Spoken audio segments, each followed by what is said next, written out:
Coucou les amis, je suis ravie de vous retrouver. Je suis Audrey d'Énergie Libre, énergologue énergéticienne et cartomancienne, et nous allons voir les énergies dans lesquelles nous allons être baignés pour ce week-end.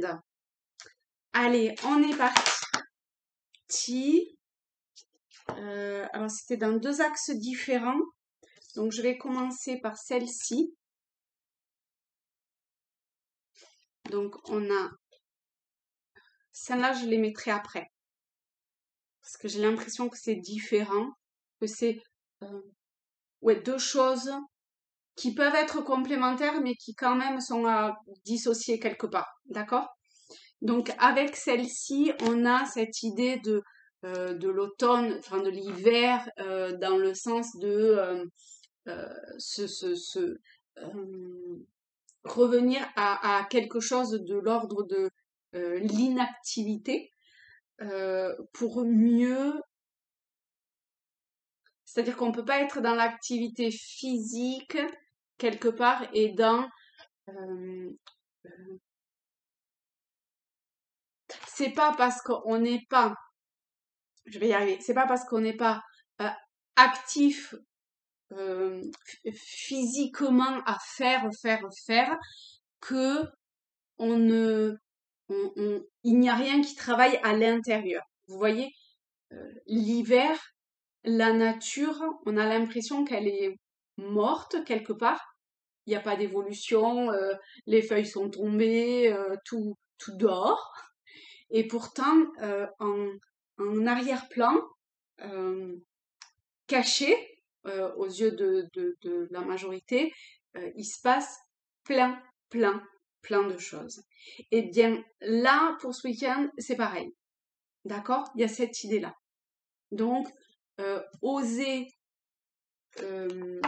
avoir une part d'inactivité, de vous rassembler, de vous autoriser à ne rien faire. Ne pas agir, ça veut pas dire ne rien faire. Vous voyez le petit distinguo?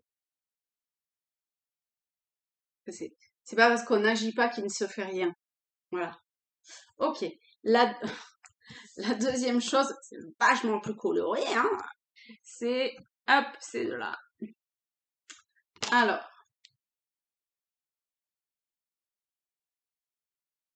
Là, on part dans un monde qui est beaucoup plus imaginaire, quelque part, qui est plus subtil, qui est de l'ordre de la rêverie, de l'imagination, de la créativité. Ici, avec ces faits, c'est pareil. C'est percevoir au-delà de ce que les yeux physiques voient. Et ça peut très bien se passer, être trop bien, cool, tranquille, ou ça peut tirailler. Ou on peut se sentir. Disons que soit c'est fluide, vous faites ce que vous voulez, quitte à paraître quelque part ridicule aux yeux de ce qui voudront bien. Enfin, en tout cas, c'est pas dans les clous de la société ou de l'éducation que vous avez eue, etc. Mais si vous essayez de vous complaire dans quelque chose qui est beaucoup plus terre à l'image de ce pissenlit qui est bien accroché à la terre, d'accord? Eh ben, ça tiraille. Hein, on n'est pas hyper méga bien quand même. On essaye de prendre de la hauteur, mais on reste attaché au sol. Voilà. Donc, bah moi j'ai envie de dire un petit, euh, un petit, un petit.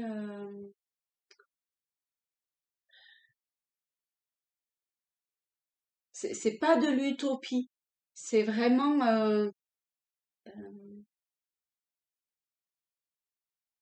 du subtil, de quelque chose de concret au travers du regard subtil, du regard intérieur. à l'image de ce crapaud qui peut devenir votre prince. Vous voyez? Ok. Donc là, on a ça.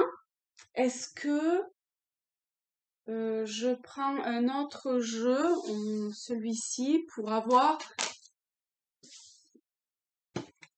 Non, pas 36 000. Ah, tiens. On a Merlin, l'ermite, qui est retourné. Ok.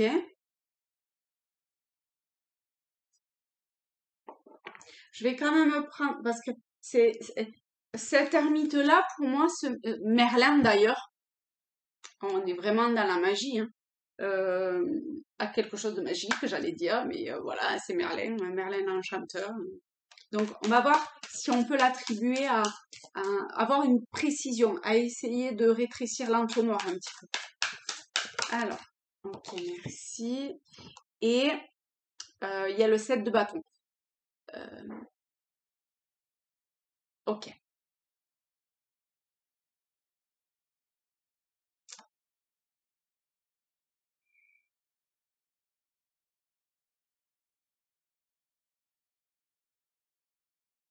C'est-à-dire, on a encore la magie, euh, donc à des niveaux vibratoires qui n'est pas celui de la matière, fatalement. Et ici, avec le 7 de bâton, cet homme, il est sur le muret, il peut pas être plus au niveau de la matière que là. En plus, on le sent bien solide, on le sent bien campé, on sent qu'il a une prestance qui est très marquée.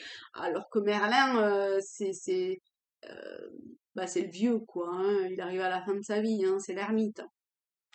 Après l'ermite, il n'y a plus d'autres personnages, hein, c'est la mort. Symbolique, enfin, c'est la mort du corps. Donc, il y a, en plus, on est sur deux couleurs qui sont fondamentalement différentes.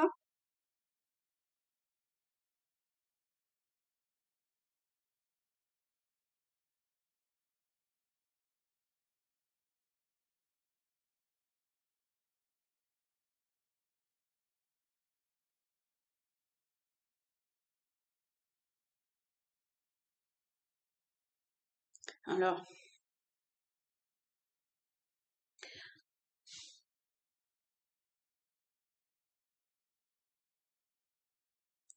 je commence, je sais pas où ça va m'amener, mais Merlin, l'ermite, vous voyez, il est tourné vers ma gauche. Et donc, la gauche a trait au passé et à quelque chose qui nous retient. Il nous retient tellement que vous voyez, il est comme pétrifié dans la neige, il peut pas bouger, il fait que un. Je sais pas pourquoi j'ai je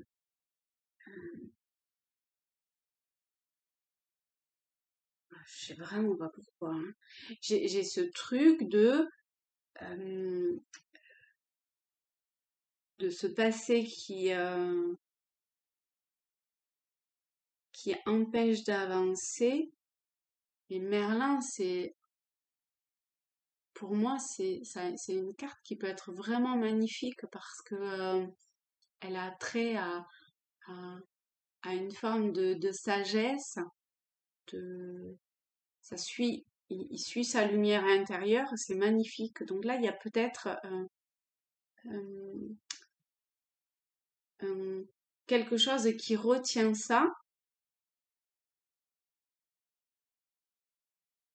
mais peut-être que c'est fait exprès pour redescendre un petit peu comme sur Terre et être au niveau de la matière, être... Ah non, je dis des bêtises. C'est être campé sur ses positions. C'est être campé sur ses positions. C'est être campé intérieurement. C'est être stable intérieurement. Et pour se concrétiser dans la matière. Parce que les bâtons, c'est quand même l'intuition, les ressentis. Donc c'est ça, c'est avoir un positionnement intérieur et on l'a bien ici en fait. En fait, c'était très clair. On l'a bien ici. On a bien ce truc de si on suit euh, sa, son intuition, ses ressentis, sa lumière intérieure, peu importe le terme que vous employez, c'est être hyper aligné par rapport à ça et être droit vis-à-vis de ça en fait. Il y a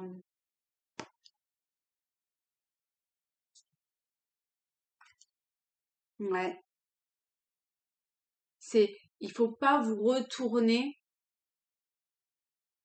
sur le passé. Il faut assumer ce qui est aujourd'hui. Et en ça, c'est une réelle victoire. C'est magnifique. J'arrête là.